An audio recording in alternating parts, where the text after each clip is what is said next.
So, billionaires are launching celebrities into space and calling it feminism? Emily Ratajkowski saw it and said, "Nope. Let's talk about why this mission has people rolling their eyes instead of celebrating." Okay, folks, grab your iced coffee and your favorite hoodie, because today's hot take is truly out of this world. We're talking about Emily Ratajkowski calling out Blue Origin's all-female spaceflight.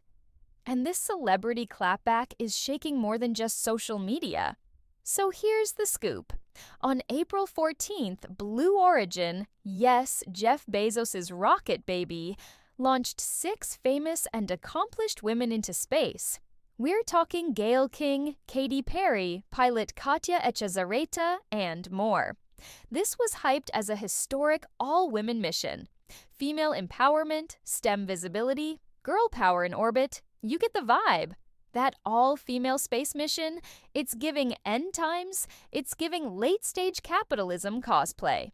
Emily Ratajkowski, model, author, and certified Gen Z philosopher, did not hold back.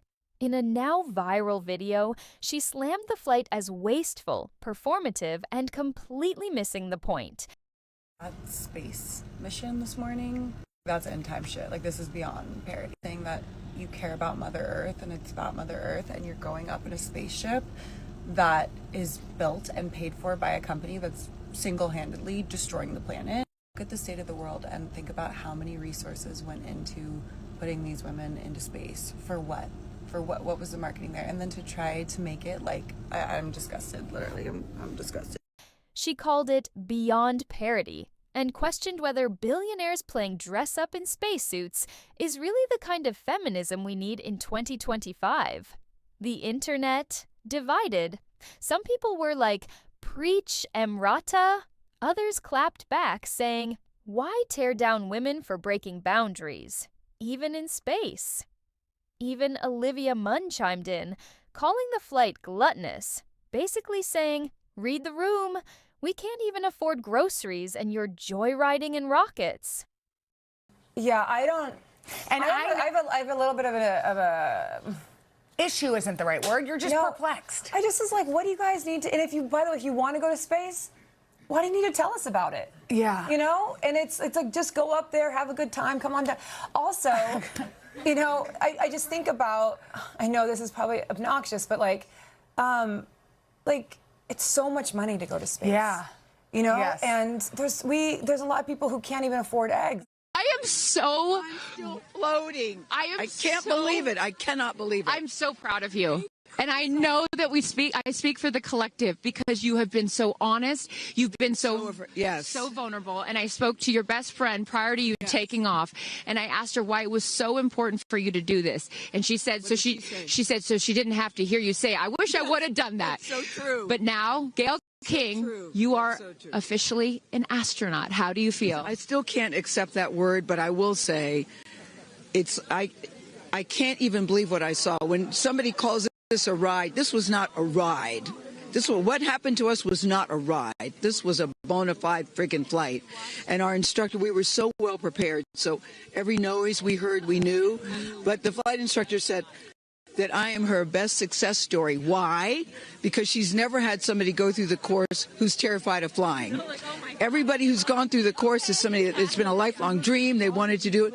So she said, I'm her best success story. I'm so proud of me right now. This was about inspiration, representation, and showing girls what's possible. Meanwhile, Bezos' fiancée Lauren Sánchez, who led the mission, was clearly over the hate. She even invited critics to come see Blue Origin's work and meet the thousands of passionate people behind the scenes. You have words for it. Oh my God, Lauren, I want to cry just seeing you. I'm so proud of this crew. Oh. Like, I mean, Gayle, you know, we were just talking in the capsule, doesn't even have ear piercings. She's so afraid to do anything. And she got in that capsule, and I think, like, it profoundly changed her. I mean, for me,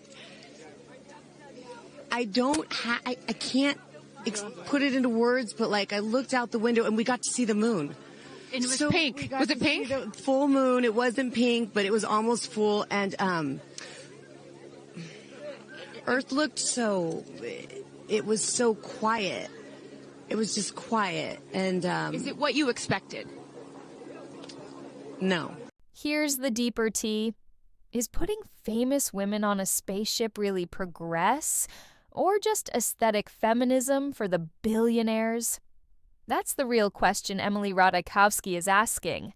Because when the world is literally burning and the rent's due yesterday, do we really need pop stars floating in zero gravity? Look, Emily Ratajkowski raised a question we should all be asking. Who gets to be celebrated for progress, and who's really paying for it? Is the Blue Origin all-women flight a win for women, or a PR rocket ride that missed the mark? Comment below and let us know your views on this. Don't forget to hit like, subscribe, and tap that bell, because we're bringing you the real side of celebrity news every week.